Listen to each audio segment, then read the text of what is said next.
बिस्मिल्लाहिर्रहमानिर्रहीम। अस्सलाम वालेकुम डियर स्टूडेंट्स, कैसे हैं आप? ठीक हैं। जैसा कि आप जानते हैं कि हम कंज्यूमर बिहेवियर को स्टडी कर रहे हैं।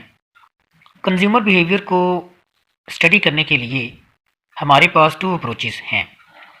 नंबर वन, कार्डिनल अप्रोच, जिसके हम ये कहते हैं कि यूटिलिटी को मेजर किया जा सकता है। और इस अप्रोच को मद्देनज़र रखते हुए हमने ये समझा कि किस तरह से कंज्यूमर मैक्सिमम सेटिस्फेक्शन हासिल कर सकता है। और टू इम्पोर्टेंट लॉज को स्टडी भी हमने किया, जिसमें law of diminishing marginal utility और the law of equi marginal utility हमने डिस्कस किया और ये देखा कि किस तरह से कंज्यूमर मैक्सिमम सेटिस्फेक्शन हासिल कर सकता है। आइए अज़ीज़ तुलबा, जो सेकंड अप्रोच है उसको अब हम स्टडी करते हैं। सेकंड अप्रोच ऑर्डिनल अप्रोच कहलाती है और इसके स्पॉटर्स का ये व्यू है कि यूटिलिटी को मेजर नहीं किया जा सकता, क्योंकि यूटिलिटी का जो एक कंसर्न है वो मेंटल फिनोमिना है और मेंटल फिनोमिना को मेजर नहीं किया जा सकता और जहनी जो कैफियत होती है उसको मेजर करने के लिए कोई आला नहीं है।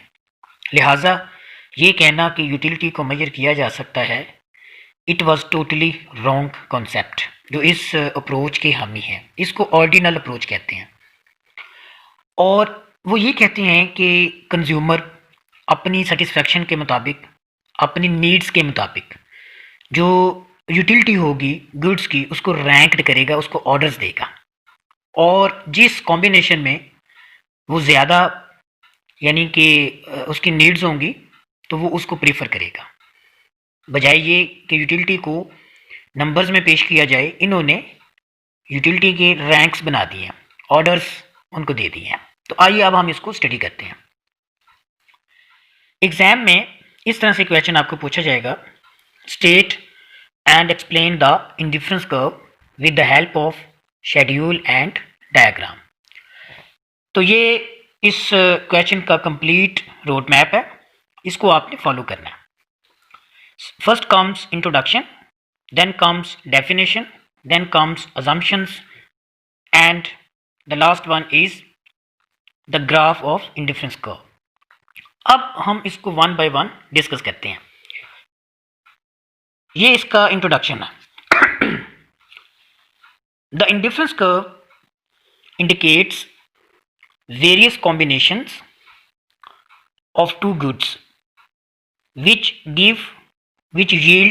produce equal satisfaction to the consumer। ठीक है, यानी कि इंडिफरेंस कर्व एक ऐसा कर्व होगा जो कि टू कमोडिटीज के वेरियस कॉम्बिनेशंस को शो करेगा और हर कॉम्बिनेशन कंज्यूमर को सेम सेटिस्फैक्शन प्रोवाइड करेगा। Indifference curve first time slates के इकोनॉमिस्ट था जो कि रशियन था, उसने इस कॉन्सेप्ट को फर्स्ट टाइम इंट्रोड्यूस किया 1915 में। उसके बाद IC was developed by J R. Hicks and R G D. Allen in 1928। So ये इसका इंट्रोडक्शन है। इंट्रोडक्शन के बाद अब हम इसकी प्रॉपर डेफिनेशन डिस्कस करते हैं। डियर स्टूडेंट्स, जैसा कि आप देख सकते हैं, an indifference curve shows all the various combinations of two goods that give an equal amount of satisfaction to the consumer, and consumer is indifferent among the various combinations on indifference curve। अब definition में ये चीज़ वाज़िया हो जाती है कि IC basically to goods के different combinations को show करेगा जो कि कंज्यूमर को इक्वल सेटिस्फैक्शन प्रोवाइड करेगा, नंबर वन।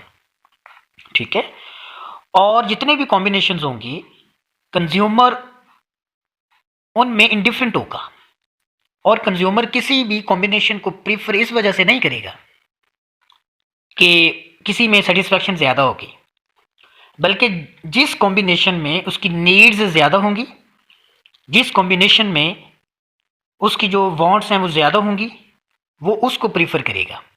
जबकि सेटिस्फैक्शन के एतबार से तमाम जो कॉम्बिनेशंस होंगे वो इक्वल यूटिलिटी प्रोवाइड करेंगे कंज्यूमर को। इस कॉन्सेप्ट को हम बेहतर तरीके से ग्राफिकली और टेबल की मदद से ना इसको अंडरस्टैंड करेंगे।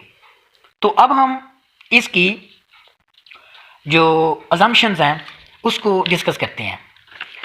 डियर स्टूडेंट्स, जैसा कि हमने डेफिनेशन के मुताबिक इसको अंडरस्टैंड किया कि आईसी कर्व एक ऐसा कर्व होता है जो कि टू गुड्स के मुख्तलिफ कॉम्बिनेशंस को शो करता है जो कि कंज्यूमर को इक्वल सेटिस्फैक्शन देते हैं, और कंज्यूमर किसी भी जो एक कॉम्बिनेशन है उसको प्रीफर नहीं करता, वो इनडिफरेंट होता है चॉइस के पॉइंट ऑफ व्यू से। वो अगर किसी को सिलेक्ट करेगा तो अपनी नीड्स को मद्देनजर रख के करेगा, जबकि हर कॉम्बिनेशन इक्वल सेटिस्फैक्शन प्रोवाइड करेगा। ठीक है, अब इंडिफरेंस कर्व उस वक्त एप्लीकेबल होगा जब हम कुछ चीज़ों को अज्यूम करेंगे कि वो एज इट इज़ रहे। अब इसकी फर्स्ट अजम्पशन ये है कि it is assumed that consumer is rational, यानी कि कंज्यूमर अक्लमंद है। अपने डिसीजंस करने के वाले से, चीज़ों को कंज्यूम करने के वाले से ये अज्यूम किया गया है कि कंज्यूमर को हाउ डाउ होनी चाहिए मार्केट के बारे में। नंबर सेकंड इसकी अजम्पशन है कि it is assumed that utility is expressed ordinally, जैसा कि ये ऑर्डिनल अप्रोच की बेस पे हम इस क्वेश्चन को कर रहे हैं, और इसका मेन कंसर्न ही ये होता है कि यूटिलिटी को आप मैयर नहीं कर सकते बल्कि उसको ऑर्डिनली एक्सप्रेस्ड करेंगे, यानी कि उनको रैंक्स देंगे। अब ये समझने की ज़रूरत है इसको, और फिर क्या किया जा सकता है इसमें, ये किया जा सकता है कि consumer can rank his preferences according to the satisfaction he needs to fulfil, यानी कि वो उस कॉम्बिनेशन को प्रीफर करेगा जिसमें उसकी नीड्स को पूरा करने की जो एक पावर है, एबिलिटीज़ हैं, जिस कॉम्बिनेशन में ज़्यादा होंगी वो उसको प्रेफर करेगा, जबकि सेटिस्फैक्शन के अतबार से तमाम जो कॉम्बिनेशन होंगे वो सेम जो एक सेटिस्फैक्शन है वो प्रोवाइड करेंगे। नंबर थर्ड इसकी अजम्पशन है, it is also assumed that consumer is consistent in his choice. Consistent का मतलब होता है कि मुस्तकिल मजाजी के साथ अगर वो कॉम्बिनेशन ए को बी पर प्रीफर करता है तो ऐसा हरगज़ नहीं हो सकता कि किसी और पीरियड में या किसी और टाइम में वो कॉम्बिनेशन बी को ए पर प्रीफर करे, ऐसा नहीं होगा। तो उसने चीज़ सिलेक्ट की है इन द स्पेसिफिक टाइम, वो अनदर टाइम पर भी ए ही को प्रीफर करेगा बी पर, कभी वो बी को प्रीफर नहीं करेगा ए पर। ठीक है, ये भी एक चीज़ अज्यूम की गई है। Then it is assume that consumer preference is transitive.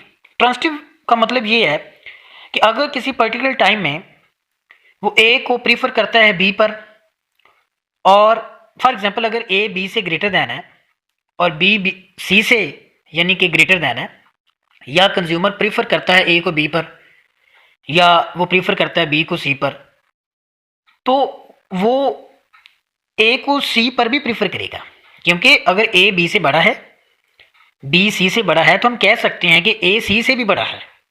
इस एक अजम्पशन को ट्रांजिटिव का नेम दिया जाता है। ठीक है, तो ये भी एक चीज़ आपने अज्यूम करनी है कि ए बी से अगर बड़ी है तो बी सी से बड़ी है, तो ए सी से भी बड़ा है। ठीक है, उसके बाद द सेकंड लास्ट इसकी अजम्पशन ये है, it is assume that goods consumed by the consumer are substitutable.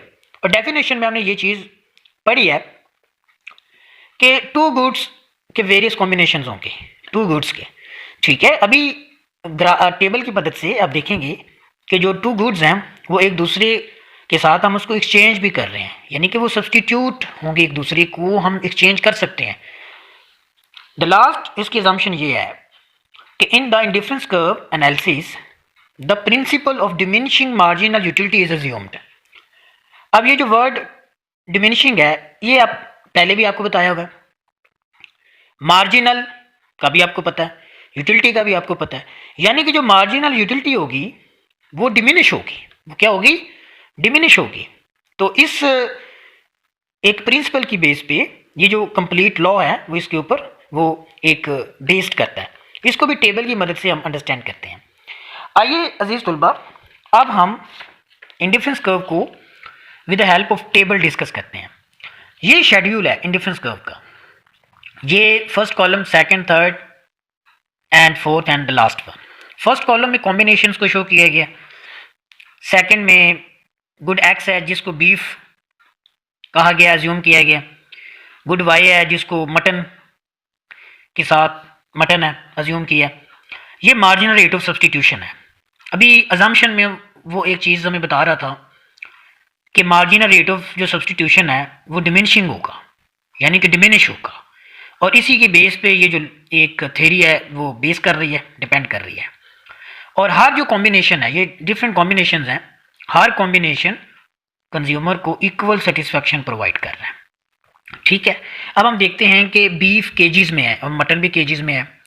Consumer जो है अज्यूम करते हैं कि उसके पास 3000 एक लिमिटेड इनकम है, फिक्स्ड इनकम है। ठीक है, तो ये 4 कॉम्बिनेशंस हैं। ये कंज्यूमर शॉपकीपर के पास गया और उसने कहा जी मुझे मटन भी चाहिए और बीफ भी चाहिए। तो उसने शॉपकीपर ने उसको 4 कॉम्बिनेशंस ऑफर किए। पहले कॉम्बिनेशन में 1 kg बीफ जबकि 10 kg मटन है। सेकंड कॉम्बिनेशन में 2 kg बीफ जबकि 6 kg मटन है। थर्ड कॉम्बिनेशन में 3 kg बीफ और 3 kg mutton, and the last जो एक कॉम्बिनेशन है उसमें 4 kg बीफ और 1 kg मटन है। ये 4 कॉम्बिनेशंस एक शॉपकीपर ने आपको ऑफर किए हैं। अब कुछ लोग ऐसे होते और इक्वल सेटिस्फैक्शन देंगे। एक चीज़ मैं आपको बताता चलूँ, इक्वल क्यों? क्योंकि आप देख रहे हैं कि जैसे जैसे वो बीफ की क्वांटिटी में इजाफा कर रहा है तो उसके साथ साथ जो मटन की क्वांटिटी है उसमें क्या कर रहा है, कमी कर रहा है। कमी करने का मेन पर्पज़ ये है कि सेटिस्फैक्शन का लेवल बरकरार रहे। अगर वो बीफ की क्वांटिटी इंक्रीज करता है कॉम्बिनेशन बी में जैसा कि उसने की, और यहाँ पे वो 10 ही अगर रखे, तो डेफिनेटली ये जो बी कॉम्बिनेशन है इसमें 10 kg अगर मटन रहे और 2 kg अगर बीफ रही, तो ये तो जो सेटिस्फैक्शन के एतबार से ये बाकी के जो कॉम्बिनेशन हैं ज़्यादा यूटिलिटी प्रोवाइड करेगा, जो कि डेफिनेशन के अगेंस्ट है। अगर आप एक चीज़ को इंक्रीज कर रहे हैं, ये एक सिंपल सा एक असूल है कि जब आप किसी एक चीज़ के यूनिट्स को इंक्रीज करेंगे ना, तो दूसरी चीज़ के यूनिट्स को ड्रॉप करना है ताकि सेटिस्फैक्शन का लेवल सेम रहे। अगर यहाँ पर हम 10 kg मटन ही रखते हैं, अगर हम 1 kg बीफ इंक्रीज़ करते हैं, तो ये वाला जो कॉम्बिनेशन है ये ज़्यादा अट्रैक्टिव होगा कंज्यूमर के लिए और वो इसको प्रीफर करेगा और ये सेटिस्फैक्शन भी ज़्यादा देगा। लिहाजा क्या होगा कि ये डेफिनेशन की स्पिरिट के अगेंस्ट हो जाएगा। ठीक है, तो अब हमें क्या करना पड़ रहा है, अब हमें मार्जिनल रेट ऑफ सब्सटीट्यूशन को फॉलो करना है और वो डिमिनिश होगा। हमने बाय डेफिनेशन ये चीज़ पढ़ी है कि मार्जिनल रेट ऑफ सब्सटीट्यूशन की 3 डिफरेंट कंडीशंस हो सकती हैं। या तो marginal rate of substitution constant होगा, एक चीज़ आप गेन कर रहे हैं और एक चीज़ सेक्रीफाइस कर रहे हैं। ठीक है, या marginal rate of substitution diminish होगा यानी कि कम होगा, और या तो marginal rate of substitution increase होगा। तो जो हमें चाहिए बेसिक जो इसकी कंडीशन है वो ये चाहिए कि मार्जिनल रेट ऑफ सब्सटीट्यूशन क्या हो, डिमिनिश हो, कम हो, ग्रेजुअली। ठीक है, जब भी आपने एक पर्टिकुलर चीज़ के यूनिट्स को इंक्रीज करना है तो उसका मार्जिनल रेट ऑफ जो एक सब्सटीट्यूशन है वो क्या हो, कम हो। अब मार्जिनल का मतलब भी डिमिनिश होता है। रेट क्या है, रेट है। सब्सटीट्यूशन क्या है, जब आप एक चीज़ के यूनिट को एक्सचेंज करोगे ना दूसरे के साथ तो उसका मतलब सब्सटीट्यूशन होता है। अब मार्जिनल रेट ऑफ सब्सटीट्यूशन एक ऐसा रेट है कि जिस पर आप एक चीज़ के यूनिट्स को इंक्रीज़ करते हैं तो दूसरी चीज़ के यूनिट्स को आपको सेक्रीफाइस भी करना पड़ता है, तो हम सेक्रीफाइस कर रहे हैं। ठीक है, अब मार्जिनल रेट ऑफ सब्सटीट्यूशन आप देखें कि 10 यहाँ हमने कितने सेक्रीफाइस किए हैं, 4। 1 kg बीफ लेने के लिए यहाँ हमने कितने सेक्रीफाइस किए हैं, 1 kg बीफ लेने के लिए 3 kg हमने मटन को सेक्रीफाइस किया, और 1 more kg हमने बीफ लेने के लिए हमने कितना सेक्रीफाइस किया है जी, 2 को सेक्रीफाइस किया है। तो that will be the marginal rate of substitution. और marginal rate of substitution by definition, by assumption, जो हमने एक चीज़ पढ़ी है उसमें ये था कि वो कम होता है, तो ये देखिए कम भी हो रहा है। अब जो अहम चीज़ मैंने आपके साथ डिस्कस करनी थी वो ये थी कि शॉपकीपर ने हमें जो मुख्तलिफ कॉम्बिनेशंस ऑफ़र किए हैं। अब कुछ लोग ऐसे होते हैं जो ज़्यादा मटन लाइक करने वाले हैं और कम बीफ को लाइक करते हैं तो वो कॉम्बिनेशन ए को प्रीफर करेंगे। और कुछ लोग ऐसे होते हैं कि जो ज़्यादा बीफ को लाइक करते हैं और मटन को कम लाइक करते हैं तो वो कॉम्बिनेशन डी को प्रीफर कर देंगे। और बाकी ये जो कॉम्बिनेशंस हैं ये बीच में हैं आ जाएंगे। कुछ मतलब कि थोड़ा सा ज़्यादा बीफ को लाइक करते हैं और थोड़ा सा कम मटन को लाइक करते हैं तो वो कॉम्बिनेशन बी को कर लेंगे, ठीक है। कुछ 50-50 वाले जो लोग होंगे जो मटन भी खा लेते हैं बीफ भी खा लेते हैं वो कॉम्बिनेशन सी को प्रीफर कर लेंगे। तो हर जो कॉम्बिनेशन है ना ये कंज्यूमर को इक्वल सेटिस्फैक्शन देगा। यही इस क्वेश्चन की एक मेन स्पिरिट थी।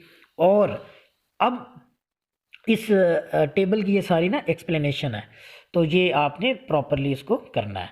कहता है जी here the indifference curve schedule provides as with possible various combinations of two goods, that is beef and mutton, each of which gives the same level of satisfaction to the consumer।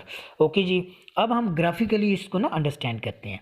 तो dear students ये vertically Y axis और ये O X axis, O X axis पर beef हमने keep किया और along ओ Y axis पर हमने मटन को कीप किया, ठीक है, मेजर किया।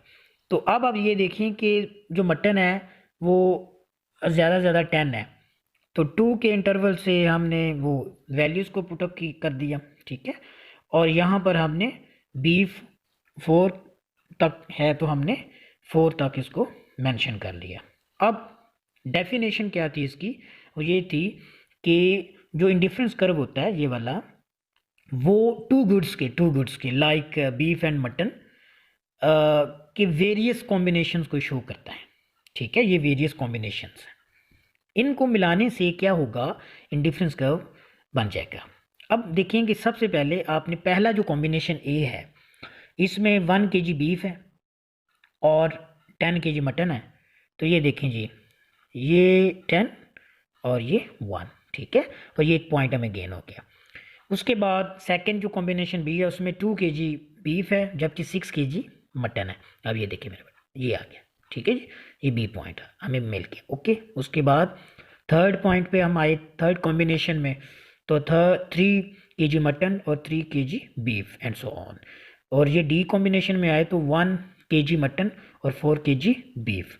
अब इन पॉइंट्स को हमने मिला लेना ऐसे, तो ये कन्वेक्स होगा ओरिजिन की तरफ और नेगेटिवली इसकी क्या होगी, स्लोप होगी। और इस चीज़ को अंडरस्टैंड करना बहुत ज़रूरी है, वो ये है कि मार्जिनल रेट ऑफ सब्सटीट्यूशन का ये फार्मूला होता है change in Y over change in X. अब ये देखें कि ये कॉम्बिनेशन ए से हम कॉम्बिनेशन बी की तरफ आए हैं तो ये जो तब्दीली आ रही है ये वाली, ये किस में आ रही है, वाई में, चेंज इन वाई। कितनी तब्दीली आई है जी, 10 थी तो अब आपके पास कितनी होगी, 6 होगी है, ठीक है, ठीक है जी। तो ये 4 हमने यहाँ पे लिख लिया। अब और ये तब्दीली आई है किस में, एक्स में, यानी कि पहले हम 1 था अब ये कितने हो गए, 2 हो गए हैं।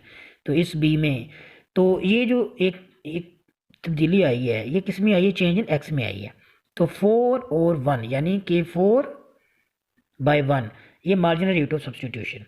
फिर हम जब कॉम्बिनेशन बी से सी की तरफ आए हैं तो ये देखें 3 है, पहले 6 था तो अब कितना आ गया, वाई में जो वेरिएशन आया चेंज आया वो 3 का आया, तो चेंज इन वाई 3।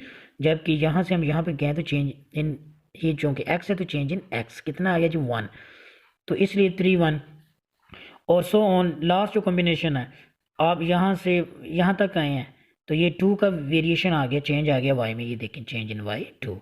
जबकि यहाँ से यहाँ तक चेंज कितना आया, 1 का। तो ये क्या है जी, ये आपने इसको शो करना है। बेसिकली ये जो चीज़ होती है ना ये वाली, ये मार्जिनल रेट ऑफ सब्सटीट्यूशन है। तो ये इसकी एक्सप्लेनेशन है। An indifference curve is negatively sloped and it is convex to the origin because of diminishing marginal rate of substitution, ठीक है। ये इसकी सिंपल सी इसकी एक्सप्लेनेशन है, ये आपने करनी है। बाकी इसकी प्रॉपर्टीज़ में मज़ीद हम अंडरस्टैंड करेंगे कि ये कन्वेक्स क्यों है, ठीक है, ये कन्वेक्स टू द रीजन क्यों है और ये नेगेटिवली इसकी स्लोप क्यों है। नेगेटिवली इसकी स्लोप इस वजह से होती है क्योंकि जब आप किसी एक चीज़ के यूनिट्स को गेन करते जाएंगे तो दूसरी चीज़ के यूनिट्स को आपको ड्रॉप करना है। जब ड्रॉप करेंगे तो ऑटोमेटिकली ये जो कर्व होता है ये नेगेटिवली इसकी स्लोप बन जाती है। लास्ट जो इसका पॉइंट है ना वो है मार्जिनल रेट ऑफ सब्सटीट्यूशन। ये भी आपने ना कहीं फिट कर देना लास्ट पे। तो मार्जिनल रेट ऑफ सब्सटीट्यूशन क्या है, बेसिकली बेटा ये एक रेट है, it is a rate at विच किसी एक चीज़ के यूनिट्स को आप गेन करने के लिए दूसरी चीज़ के यूनिट्स को ड्रॉप करते हैं। That's why this is the marginal rate of substitution, क्योंकि आप एक चीज़ के यूनिट्स को गेन कर रहे हैं दूसरी चीज़ के यूनिट्स के साथ, लिहाजा इसको सब्सटीट्यूशन इस वजह से कहते हैं। ठीक है, तो ये इसकी प्रॉपर जो इसकी डेफिनेशन है, ये आपको मैं सेंड भी कर दूंगा, ये आपने करनी भी है। और ये एक सिंपल सा आपने इसका ग्राफ बना लेना है। लो जी, ये वाई है, ये एक्स एक्सिस है। ठीक है, तो ये डायरेक्टली आप बना लें ऐसे IC, और ये फर्स्ट कॉम्बिनेशन 8 अपनी मर्ज़ी का पॉइंट ले सकते हैं। और उसके बाद अगर आपने 1 मोर यूनिट को इंक्रीज़ करना है तो ये देखें कि 2 का इंटरवल ले लें। ठीक है, अगर आप एक गेन कर रहे हैं एक्स का, तो अब वाई के 2 यूनिट्स आपको सेक्रीफाइस करने पड़ रहे हैं।